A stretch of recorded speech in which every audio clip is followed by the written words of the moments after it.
Hi guys! This is Gracie Ramos again with Moshi. And this time, May 8, 2024, it's Wednesday. Nagpunta kami sa IKEA. Sinama kami ng kanyang Tita Mayang and Tito Chris with her cousins. So dito, pumunta muna kami ng Pasay and sa MOA, Mall of Asia. Mall of Asia, sa pagkakalam ko ay third largest mall of Asia. Right, anak? So, ayan, sumakay kami sa car nila and doon kami pinaupo sa harapan. Kasi, mas madali daw i-carry or ikandong si Moshi sa unahan. At the same time, kita namin yung view sa labas. So, yan, ang ganda ng paligid. And minsan lang kasi tayo makagala kasama si Moshi dahil hindi naman ganun kalaki ang budget. And sometimes, ang mga stay-at-home mom ay walang pera. Kaya, ginagala na lang ng tita niya at ng tito niya. So, yan. Dito kami sa parking lot and papasok na kami sa IKEA. May batang sumasali sa voice-over ng mami niya. So, ayan. Naka-stroller si Moshi. Ang stroller na yan ay sponsored by Kuya Bonbon. Pinahiram lang sa amin dahil di pa kami nakakabili ng stroller dyan ni daddy niya. So, yan. Ang first stop ay doon sa department store lang muna. Tumingin sila dyan ng mga damit and sapatos. Alibang na libang si Moshi kasi first time niya pumasok ng mall. And siya, super cute at walang kamuang-muang. Yan. Mahilig siyang tumingin sa mga ilaw at sa mga iba't ibang kulay na mga bagay. So, ang puti-puti niya dyan, akala mo talaga hindi siya negi-negi. Okay. So, ayan. Nakablakad. May MFL na baby. So, yan. Picture-picture. And video-video lang kami. So, ayan. Nakakapagod pa rin mag-mall. At dito, pumasok na kami sa IKEA at nag-sale yung kanyang high chair. Kaya binili na ni Tito Chris. Salamat po sa Diyos, Tito Chris and Tita Mayang for her high chair. So, picture-picture. And ang ganda sa loob ng IKEA dahil ang daming gamit. Pero, syempre, wala tayong budget. Kaya hanggang tingin lang tayo. Window shopping lang kami ni Moshi. Ayan. Iyak-iyak siya kasi minsan gusto niya na magpakarga. Opo. Ayan, nakita ko pa yung mga tray na yan. Ang mahal.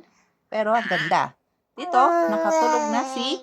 nakatulog na si Moshi. Kaya nagpahinga kami dito sa may labas ng cashier. And nagbayad na sila.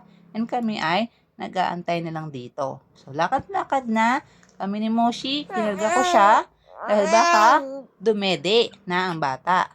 Ayan, nakita ko pa si Jungkook. Dito, kumain na kami sa food court ng SM MOA. Ayan, yung kinain ko. Maasim. Yung steak. Ito, bad trip na naman siya. Kasi gusto niyang dumede. At bumili si mami ng milk tea. Thailand milk tea. So, ayan. Pauwi na kami. And, pagod na. Nakapagpalit na siya ng diaper. And, CR na rin si mami niya. And, lakad namin pauwi. So, pupunta na kami sa parking. Busog na kami niyan. Thank you po sa dinner. Tita Mayang and Tito Chris and kids. So, yan. Libang-libang si Moshi. Tinutulak siya ng kanyang ate Claire. And tingin-tingin pa siya sa camera. Kasi masaya siya kahit napagod siya sa gala niya. Ayan. Video-video lang kay Moshi and iling-iling siya, kinocomfort niya yung sarili niya. Ibang lang ang baby. Nandila pa sa mami niya. Naglolo ko pa ang video. Ayan, naglibot-libot lang kami konti. And ano na bang nangyari sa susunod na mga video? Sumakay na kami ng car and pauwi na kami. Nadaanan namin yung Ferris wheel sa may seaside ng MOA. Video-video lang si mami habang pauwi na kami at dun ulit kami nakaupo ni Moshi sa unahan sa tabi ng tita mayang niya na nagda-drive ng Just nila. So yan, thank God, nakagala na naman kami ni Moshi this month. And super happy si Moshi dahil meron siyang high chair.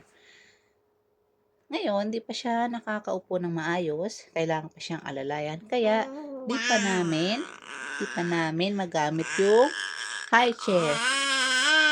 Opo. Yan, si Moshi ko, nakikipag-holding hands pa sa tita mayang niya. Gusto niya lagi siyang may hawak na bagay or kamay ng mami or ng daddy or ng tita at tito, etc. Yan na makulit na baby. Gising siya, minsan naman tulog. Nalilimang siya kasi umaandar yung car ng tita mayang niya. Ayan, chika-chika habang nakasakay sa kotse.